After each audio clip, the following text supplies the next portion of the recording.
Hello everyone, this is Presenting Research Assignment by Erynn. So first I just wanted to read my research question so I can refer back to it throughout the presentation and why I chose each article. So my research question is, how is environmental awareness and action affected in urban communities with prominently developed green infrastructure in relation to the individual's personal connection with the natural world? The first article that I chose was, what might just green enough urban development mean in the context of climate change adaptation? The case of urban green space planning in Taipei metropolis, Taiwan. So the purpose of this study was to investigate urban environments in regards to equitable green space planning for climate change adaptation. So the design of this was a pre-experiment because there was no randomized selection and there was no control group or control environment to classify this as a quasi or a true experiment. So the design was a content analysis of two Taiwanese newspapers.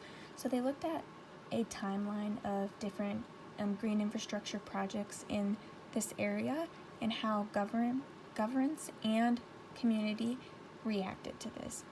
So the implications with this study was that they recommended that developers were to be the enforcers of prominent green space in the urban environment and the green infrastructure approach to more technical applications and issues, but the implication was that this more pragmatic approach might alienate the community members that are already activists in the environment.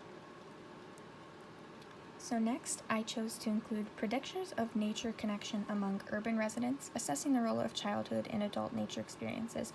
So this deals with my second level of my research question, which looks at that personal connection to nature and how that affects environmental awareness and then in turn green infrastructure.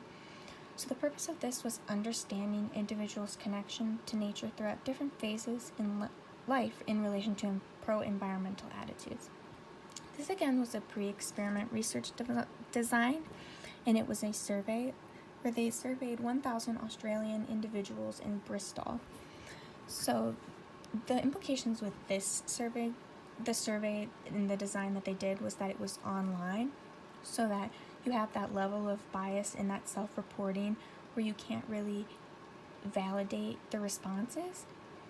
And again, another implication is the access to private outdoor space. So because it's an urban environment and many residents are dwelling in apartment and condo complexes, they don't have access to a private outdoor space, so their outdoor time is spent in a public space, which can show less of a nature connection than if the individual feels the space is their own. So the third article I chose was Environmental Activism and Consumers' Perceived Responsibility. The purpose of this article was the connection of individuals with their own perceived environmental responsibility in relation to environmental activism. So the research design, again, was a questionnaire, but it was done in a face-to-face interview, and it was a pre-experiment classification.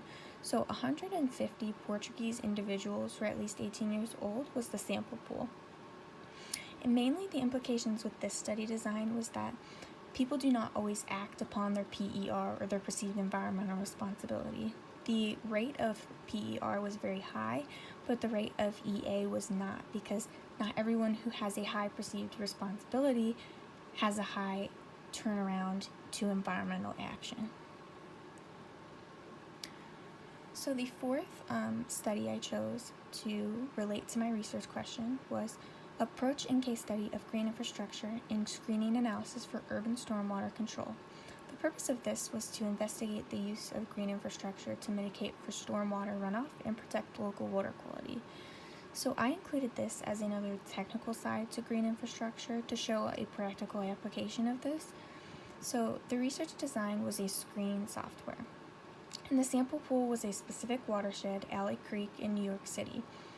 So they used different screening softwares to rate and compare different approaches to the stormwater runoff problem and different green infrastructure solutions, and they used their screening tools to calculate the runoff rates. So the implications with this is that they were all predictions as opposed to the actual performance. So they recommended that when construction was occurring to the chosen green infrastructure, that the predictions get measured against the actual performance, because it is just a prediction through a screening tool as opposed to an actual example of this. And the last study is a case study-based framework for assessing the multi-sector performance of green infrastructure. So this purpose was to utilize a multi-sector approach to presenting green infrastructure to investors and stakeholders to heighten the success of utilizing these approaches in land planning. This again was a case study investigation and a pre-experiment classification. So they sampled international investigation. So they looked at different green infrastructure projects throughout the globe and investigated public data and literature. So the implications with that is that it's just such a large and substantial topic to look at that much data, so drawing conclusions was difficult.